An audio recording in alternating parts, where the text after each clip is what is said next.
여러분 안녕하십니까? 허슬똑디입니다. 이번 영상은 로버트 기요사키가 부자 아빠, 가난한 아빠라는 책에서 부자들이 효율적으로 활용한다며 강조한 회계 시스템에 관한 것입니다.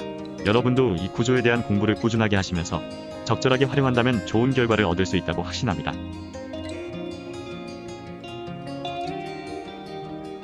우선적으로 기업의 회계 구조에 대해 말씀드리고 다음 영상에서 개인의 회계 구조에 대해 설명하겠습니다.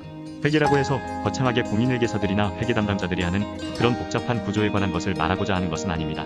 기업이 적용하는 회계는 재무회계뿐만 아니라 원가회계, 관리회계 및 세금과 관련한 세무회계도 있지만 여기에서는 상식적으로 알아야 할 일반 회계와 관련한 것입니다. 아시는 분들은 복습한다고 생각하시면 좋겠습니다. 회계 구조의 이해는 무엇 때문에 필요할까요? 회사에서 일하고 있다면 내 회사의 재무제표를 정확히 파악해 볼 수 있다는 점입니다. 바로 회사의 실제 상황을 정확하게 알 수 있으므로 자신의 회사가 성장 발전 가능성이 있는지 여부를 확인할 수 있다는 것이죠. 주식 투자를 한다면 투자 대상 회사의 건전성이나 성장성을 분석하는 데 도움이 됩니다. 즉 손익계산서 및 재무상태표와 이 둘을 믹스한 각종 지표를 확인할 수 있는 능력을 키울 수 있습니다. 창업을 계획하고 있다면 회사 경영을 어떤 방향으로 이끌어가야 할지에 대한 지표로 활용할 수 있습니다. 그러면 빠른 기일 내에 매출 신장을 도모하여 회사를 안정화시킬 수 있을 것입니다. 이는 부자가 되는 길로 정확하게 안내한다는 의미도 있습니다. 나아가 개인적으로도 자산을 어떻게 효율적으로 운용하여 보다 많은 현금 유입을 가져오도록 할 것인가에 대한 힌트를 제공받을 수 있습니다. 즉 수지 관리를 철저히 함으로써 현금의 파이프라인 구축에 도움을 받을 수 있다는 점이죠. 또한 개인의 재정 상태를 건전하게 유지함으로써 요긴할 때 은행 대출을 손쉽게 받을 수도 있습니다. 가장 중요한 것은 취득한 자산을 어떻게 조합하여 현금 유입이 극대화되도록 하느냐는 점입니다. 이번 영상에서는 회계의 일반 기업과 기업의 재무제표 구조 등에 대해 설명해보자 합니다. 단 매출 채권 매입 채무나 선수금 등과 같은 세세한 계정의 설명은 생략하고 중요 사항을 중심으로 재무제표의 구조와 순환 과정 등을 살펴보고자 합니다. 회계의 출발은 재무제표인데 회계 기준상 여기에는 5가지 구성 요소가 있습니다. 기본적인 것은 재무상태표와 손익계산서이며 이외에 자본변동표, 현금 흥표 및 주석 등이 있으나 이 3가지 부문에 대한 설명은 생략하도록 하겠습니다. 재무상태표는 특정 시점의 기업 또는 개인의 자산 상태를 나타내는 표입니다. 보통 회계연도 말이 그 시점이 됩니다. 자산, 부채, 자본 이 3가지 부문으로 구성되어 있는데 자산은 부채와 자본으로 만든 내 재산을 나타냅니다. 부채와 자본은 내 재산을 만들기 위해 조달한 자금의 종류를 나타냅니다. 손익계산서는 일정 기간 보통 1년간 수행한 영업활동의 결과를 나타내는 표입니다. 재무상태표는 복식부기법에 따라 작성된 재정상태를 왼쪽의 차변에 자산 항목을 오른쪽의 대변에 부채 및 자본 항목을 기재했기 때문에 과거에는 대차대조표라고도 하였으나 현재는 한국태택국제회계 기준이 도입되면서 재무상태표라 불리고 있습니다. 자산의 합은 부채와 자본의 합과 동일하다는 등식이 항상 성립합니다. 왜냐하면 은행 대출이나 회사 채발행 등의 부채로 조달한 자금과 기업가가 자본금 형태로 조달한 자금을 합하여 형성한 것이 그대로 자산에 반영되어 나타나기 때문이죠. 따라서 자산은 자금의 운용 방식을 말하며 이 자산을 형성하기 위해 자금을 조달한 방식에 따라 나눈 것이 부채와 자본입니다. 자산의 주요 항목을 보면 다음과 같습니다. 유동자산의 항목 1. 현금 및 현금성 자산 2.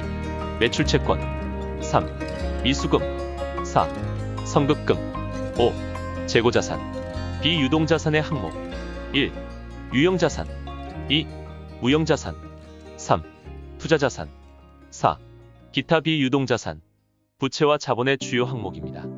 유동부채의 항목 1. 단기차입금 2. 매입채무 3. 미지급금 4. 미지급비용 5. 선수금 비유동부채 1. 장기차입금 2. 장기미지급금 3. 사채 4.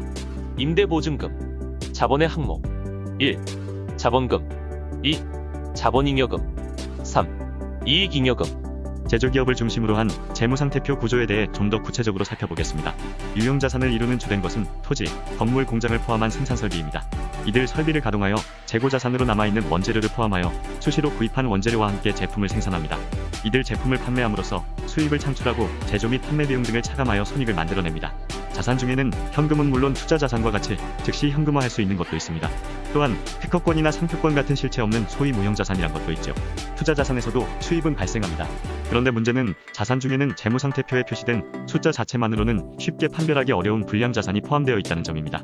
예를 들어 재고자산 중 가치가 잠식된 상품이나 원재료는 관리비용만 발생시키며 실제로는 허울만 자산일 뿐입니다. 현금 유입이 아니라 거꾸로 유출을 일으킨다는 의미죠. 또한 외상매출금 중 부실채권 역시 현금으로 유입될 가능성이 낮은 자산입니다. 자본은 주주들이 납입한 자본금과 수익 중 세금과 배당금 등을 차감한 이익잉여금으로 구성됩니다.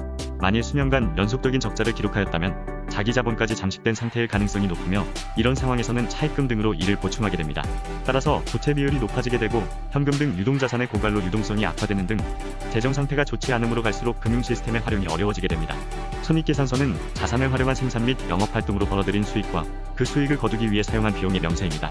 총수익에서 총비용을 차감한 것이 세금을 납부하기 전에 단기순이익 또는 순손실입니다. 일정 기간 동안의 기업의 경영성과를 한눈에 알아볼 수 있도록 해줍니다. 이 손익에서 재세공과금을 반영하고 난 뒤 그대로 자산과 자본에 반영되면서 자산이나 자본이 증가 또는 감소하게 됩니다. 그런데 이렇게 발생한 이익을 배당금이나 창려금 등으로 대부분을 사용한다면 그만큼 자산에 재투자할 여력이 없어지게 되므로 기업의 성장 동력이 상실되는 것입니다. 즉 수익 나는 것도 중요하지만 그 수익을 어떻게 재투자하느냐 역시 매우 중요하다는 점입니다. 이외의 증자나 차입금 등 영업 외적인 부분 역시 자산의 증감을 가져옵니다. 그렇기 때문에 탄탄한 회사의 경영진은 비용도 비용이지만 자산을 어떻게 운용하여 수익을 최대한으로 올릴 건지에 집중하기 때문에 자산에 많은 관심을 쏟습니다. 이를 간단히 흐름도로 표시해보면 다음과 같습니다. 자산에서 비용으로 비용에서 수익으로 수익에서 이익으로 이익에서 부채나 자본으로 즉 부채의 감소 또는 자본 항목의 잉여금 증가. 이상에서 말씀드린 바와 같이 영업활동에서의 이익은 기업 영속성의 근간인데 유의할 점이 있습니다. 현금은 현실이지만 이익은 의견 표명에 불과하다라는 말이 있습니다. 즉 외견상 이익을 실현했다 하더라도 실제로 유입된 현금은 얼마나 되는가를 그대로 반영하지는 못한다는 것입니다. 제품을 팔더라도 현금을 받지 못하면 표면상 수익은 올라가지만 기업 내부에 실제 현금은 쌓이지 않죠.